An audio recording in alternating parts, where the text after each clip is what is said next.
Alhamdulillahilladzi hadana lil iman wal islam wa khassana bi syariati sayyidina Muhammadin khairil anam. Asyhadu an la ilaha illallah wahdahu la syarika lahu wa asyhadu anna sayyidina Muhammadan abduhu wa rasuluhu la nabiyya wa rasula ba'dah. Qala Allah ta'ala fi kitabil karim a'udzu billahi minasyaitonir rajim. Bismillahirrahmanirrahim. وسارعوا إلى مغفرة من ربكم وجنة أرضها السماوات والأرض أعدت للمتقين وقال النبي صلى الله عليه وسلم اتق الله حيثما كنت وأتبع السيئة الحسنة تمحو وخلق الناس بخلق حسن صدق الله العظيم وصدق رسوله النبي الكريم ونحن على ذلك من الشاهدين. أيها الحضرة الكرام، أوصيكم وإياي بتقوى الله وطاعته لأنكم ترحمون. اتقوا الله حق تقاته ولا تموتن إلا وأنتم مسلمون. Hadirin sidang jamaah Jumat rahmatullah. Alhamdulillah, di kesempatan dimuliakan oleh Allah ini kita bisa hadir dalam majelis yang mubarakah di tempat yang dimuliakan oleh Allah pada hari yang disebut oleh beliau Rasulullah Muhammad sallallahu alaihi wasallam sebagai Sayyidul Ayyam, penghulu di antara hari-hari, hari yang makbul, hari yang mustajabah, yang mudah-mudahan seluruh hajat kita, doa kita yang kita panjatkan di hari yang dimuliakan oleh Allah Subhanahu wa taala ini semoga diijabah oleh Allah Subhanahu wa taala. Amin Allahumma amin. Salawat dan salam senantiasa kita aturkan kepada junjungan kita beliau Rasulullah Muhammad sallallahu alaihi wasallam. Hadirin jamaah yang dimuliakan oleh Allah, salah satu rukun dalam mimbar Jumat adalah wasat ittaqullah haqqa tuqatih wa la tamutunna illa wa antum muslimun. Marilah kita senantiasa meningkatkan iman dan takwa kita kepada Allah, meningkatkan taqarrub, pendekatan diri kita kepada Allah Subhanahu wa taala. Karena pada hakikatnya hadirin jamaah yang dimuliakan Allah, hidup itu jalan terus saja. Tidak bisa kita hentikan, apalagi minta mundur, diulang, tidak bisa. Dan kesempatan itu sebenarnya terjadi sekali saja.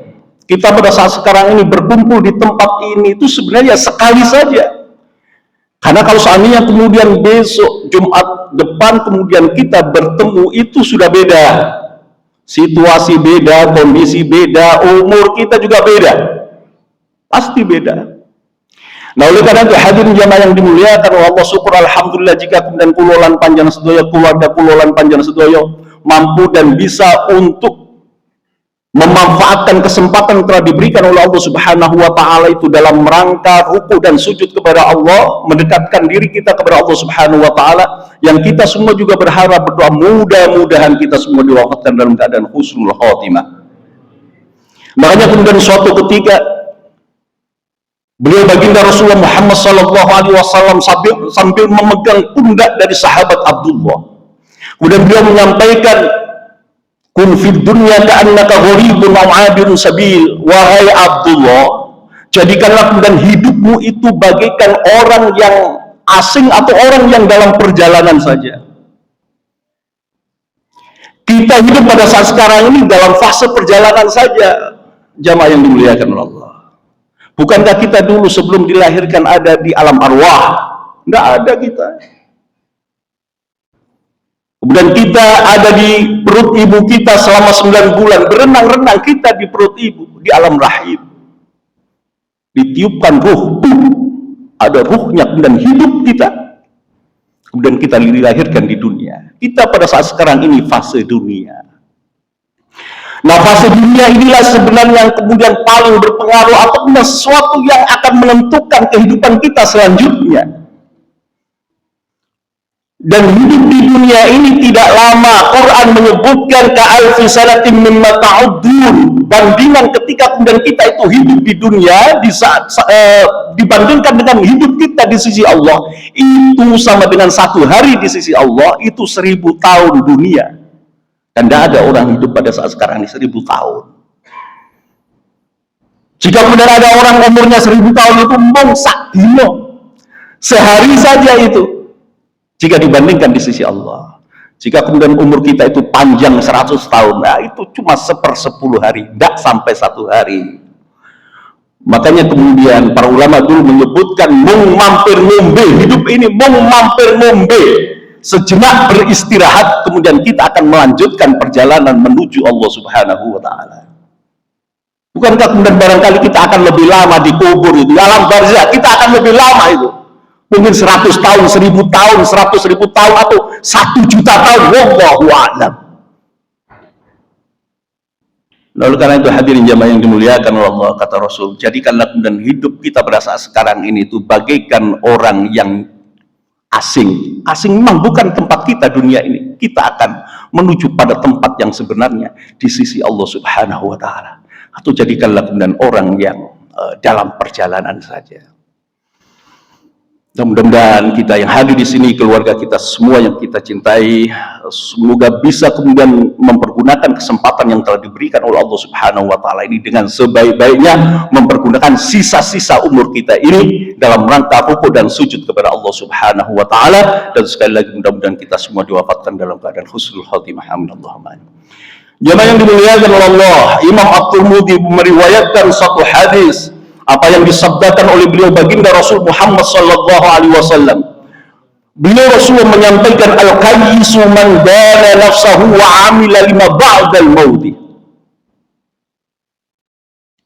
Kata Rasulullah, orang yang cerdas, orang yang menggunakan akal, al-qayyis, orang yang berakal, orang yang cerdas. Kata beliau sallallahu alaihi wasallam, itu adalah orang yang dia itu mampu untuk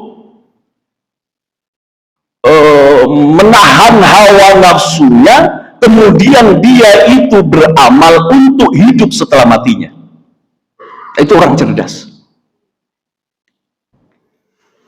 Karena orang yang dia itu cerdas menggunakan akalnya, dia tidak akan kemudian mempergunakan kehidupan yang sebenarnya kehidupan dunia ini adalah sementara kemudian dia itu melupakan kehidupan yang selama-lamanya. Dalam satu riwayat beliau sallallahu alaihi wasallam menyampaikan, mad dunya wal akhirah, tandingan dunia dan akhirat itu bagaikan seseorang yang kemudian dia itu mencelupkan jari-jarinya ke lautan, kata Rasul, kemudian diangkat jari-jari itu, jadi dicelupkan ke lautan, kemudian diangkat jari itu, falyanzur madza yarji, kemudian lihatlah apa yang masih menempel di jarimu itu. Maka satu tetes yang ada di jari itulah dunia, sementara kemudian lautan yang tidak pernah kemudian terhitung berapa banyak airnya, itulah akhirat. Maka orang cerdas itu, dia akan mencari yang air seluas lautan, bukan yang setitik itu. Nah, pada saat sekarang ini banyak orang memperebutkan yang setitik itu. Seluruh dunia berebut yang setitik itu. Dia lupa akan akhirat. Dia hanya berebut satu tetes air, tapi dia lupa air yang selautan. Nah, orang cerdas, kata beliau sallallahu alaihi wasallam, itu adalah orang yang dia mampu untuk mengendalikan hawa nafsunya, kemudian dia beramal untuk hidup setelah matinya. Karena dia tahu hakikat hidup ini.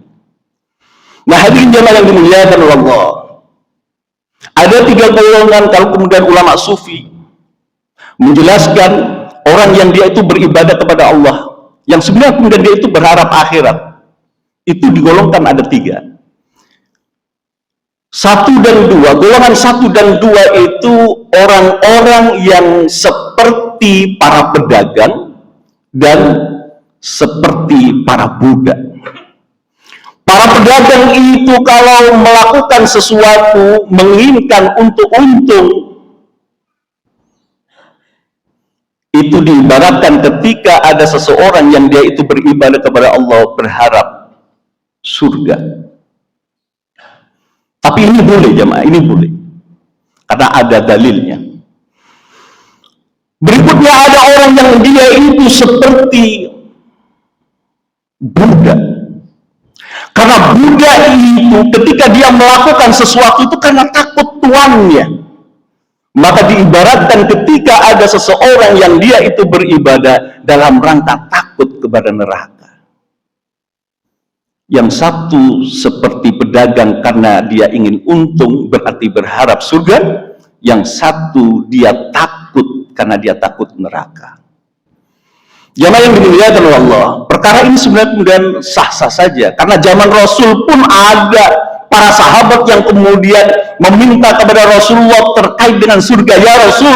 Ya Rasulullah, akhbirni bi'amal yudkhilni al-jannah.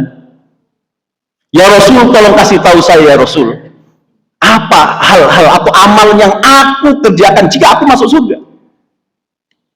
Berarti dia akan minta surga. Sah-sah saja nih. Tapi katanya para ulama sufi ini tingkatan rendah. Tapi tidak apa-apa, itu zaman Rasul ada, itu sah-sah saja.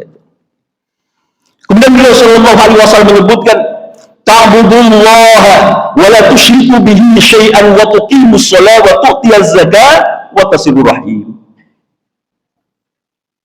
Ya, kamu sembah Allah, jangan sekutukan Allah. Lakukan sholat, tunaikan zakat, sambung itu tali silaturahim. Dakhulul jannah, masuk surga.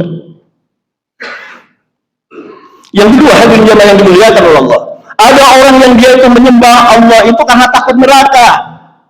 Bapak ini tidak boleh, karena beliau sallallahu alaihi wasallam juga mengajarkan kepada kita untuk doa agar dijauhkan dari neraka. Allahumma ajirni minan nar, atau kita baca Allahumma ajirna minan nar, ya Allah jauhkanlah kami dari siksa api neraka. Doa yang sering kita panjatkan, Rabbana atina fid dunya hasanah wa fil akhirati hasanah wa qina adzabannar, wa qina adzabannar, dan jauhkanlah kami atau selamatkan kami dari siksa api neraka. Sama-sama boleh. Ada satu tingkatan yang lebih tinggi lagi, kata ulama sufi itu, dia adalah tingkatan arif billah, hulun arif billah, orang yang dia itu merdeka, yang dia orang yang arif billah, kenal dengan Allah. Apa ciri-cirinya? Itu kalau kemudian di dalam Al-Quran disebutkan, qul inna sholati wa nusuki wa mahyaya wa mamati lillahi rabbil alamin. Ketika kemudian dia itu mengucapkan, sesungguhnya sholatku, ibadahku, hidupku, matiku, dan apa saja yang kemudian dia lakukan lillahi rabbil alamin, dalam rangka untuk berharap ridhonya Allah subhanahu wa ta'ala. Nah, kalau kemudian orang pada tingkatan ini sudah, mohon maaf, tidak terlalu mikir surga neraka, sing penting cekelane Gusti Allah. Orang bilang cekelane pusat itu kalau kemudian dia itu bergantungnya itu hanya kepada Allah, selesai itu. Kenapa begitu? Ya karena surga dan neraka itu adalah makhluknya Allah subhanahu wa ta'ala, maka tidak layak ditakuti atau kemudian diharap. Tapi pada umumnya kita itu kan ya berharap surga, berharap neraka, dan itu sah-sah saja karena para sahabat pun begitu, dan itulah pada umumnya manusia. Nah, inilah hadirin jemaah yang dimuliakan oleh Allah, orang yang dia itu cerdas itu adalah orang yang dia itu semata-mata berharap ridhonya Allah subhanahu wa ta'ala, melakukan aktivitas itu dalam rangka untuk mendapatkan ridhonya Allah subhanahu wa ta'ala. Lah bagaimana jika kemudian kita itu melakukan aktivitas apa saja? Islam itu sudah mengajarkan semuanya jemaah. Islam itu agama yang paling lengkap, paling sempurna. Sehingga kemudian Imam Ibnu Katsir menjelaskan dalam tafsir beliau itu, hadza akbaru na'amallahu ta'ala ala hadhihi ummah haitsu akmalu lakum dinahu hatta la yahtajuna ila dinin ghairi wala ila nabiyyin ghairi. Itu saking sempurnanya agama Islam itu, semua itu diajarkan dalam Islam semuanya. Dan Islam itu tidak butuh agama lain, Islam itu tidak butuh nabi yang lain. Dan apapun ingkang kula lan panjenengan sedaya itu lakukan akan bernilai ibadah, manakala kemudian kula lan panjenengan sedaya itu nurut dengan apa yang diajarkan oleh beliau baginda Rasulullah Muhammad sallallahu alaihi wasallam. Bagaimana caranya biar kemudian makan itu bernilai ibadah? Ya pelajari adabnya, adab makan, kemudian doa-doanya, sehingga satu suapan itu bernilai ibadah. Apa yang masuk dalam tubuh kita itu bernilai ibadah. Bagaimana caranya jika kemudian kita itu ada di kamar mandi dan itu bernilai ibadah? Baca atau pelajari itu adab-adabnya. Bagaimana tata cara masuk kamar mandi, mendahulukan kaki kiri, kemudian berdoa kepada Allah, minta perlindungan, maka kita ibadah. Sekalipun mandi 1 cebok, 2 cebok, Masya Allah. Itulah yang kemudian membedakan antara orang yang beriman dengan orang yang tidak beriman. Orang tidak beriman makan juga minum, sama orang yang beriman juga makan minum, orang yang tidak beriman juga makan dan minum. Apa yang membedakan? Yang membedakan adalah itrok silabillah, nyambungnya dengan Allah Subhanahu wa ta'ala. Bahkan kita orang Islam itu, ngapunten ini, mohon maaf, kumpul bojo itu ada tata caranya. Bahkan kemudian kita ada di jalanan itu ada tata caranya. Masya Allah. Itu kan berarti semua yang dilakukan oleh orang yang beriman itu bernilai ibadah. Dan itulah yang kemudian disebut oleh beliau sallallahu alaihi wasallam sebagai orang yang cerdas. Al-qayyisu man dana nafsahu wa amila lima ba'dal mauti. Jadi orang yang cerdas itu adalah orang yang dia itu mampu mengendalikan hawa nafsunya, kemudian dia melakukan amal nopo kemauan dalam rangka untuk hidup setelah matinya. Jadi kalau kemudian di kamar mandi aja bernilai ibadah, orang tidur saja bernilai ibadah, gitu. Apalagi kita bekerja, apalagi kita ada di masjid yang kemudian kita muliakan ini. Mudah-mudahan hadirin jamaah yang dimuliakan oleh Allah, mudah-mudahan kita semua, dzurriyyah kita semua termasuk orang-orang yang cerdas sebagaimana yang kemudian disebutkan oleh beliau baginda Rasulullah Muhammad sallallahu alaihi wasallam. Dan kita semua berharap, berdoa mudah-mudahan kita juga bertemu dengan orang yang kita cintai, manusia yang kita cintai, manusia termulia, beliau baginda Rasulullah Muhammad sallallahu alaihi wasallam. Bismillahirrahmanirrahim. Innal insana fi khusrin illa alladziina amanu sholihati wa tawassaw bil haqq wa tawassaw bis sabr. Barakallahu li wa lakum fil Qur'anil azim wa nafa'ani wa iyyakum bima fihi min al-ayati wa dhikril hakim. Aqulu qawli hadza fastaghfiruhu innahu huwal ghafurur rahim. Allahumma salli wa sallim wa barik ala sayyidina Muhammad wa ala ali sayyidina Muhammad.